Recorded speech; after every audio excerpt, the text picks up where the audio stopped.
ဟုတ်ကဲ့ပါဗျာနော်ကိုဖုံးကျွယ်မမြစိမ့်နဲ့နားထောင်ပေးကြပါဦးကိုဖုံးကျွယ်လူညာကြီးလူအများပြောခဲ့တာယနေ့တိုင်ပဲသူစကားဆိုပါရဲ့အညာမြင့်ရဲ့နှလုံးသားကိုဖုံးကျွယ်တိုက်နှမ်းမှာလူဖန်လေး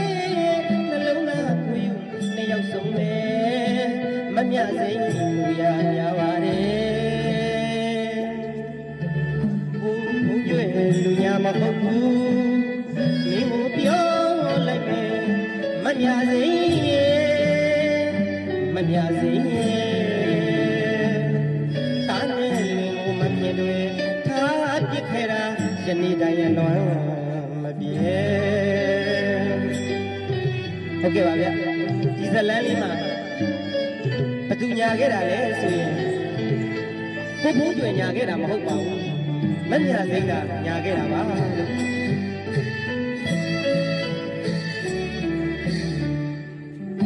ကိုဖုံးကျွယ်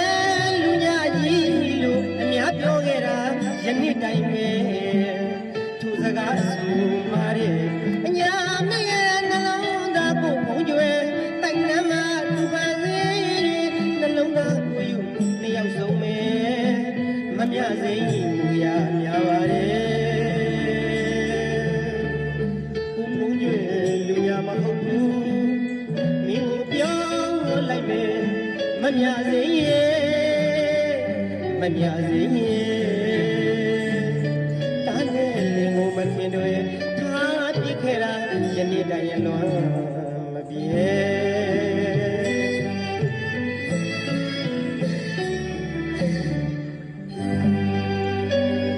မမိနိုင်တဲ့အဖြစ်ကလေး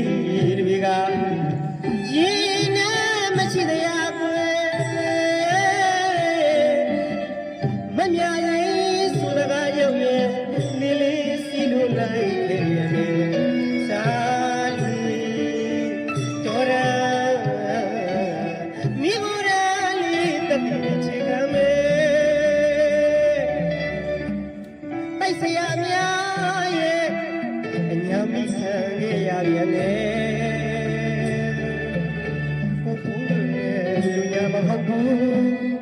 မင်းကိုပြောလိုက်မယ်မမြစိမ့်မမြစိမ့်တာနဲ့မင်းကိုမခင်တွေထားပြစ်ခဲ့တာယနေ့တိုင်ရလွန်မပြေဟုတ်ကဲ့ပါနော်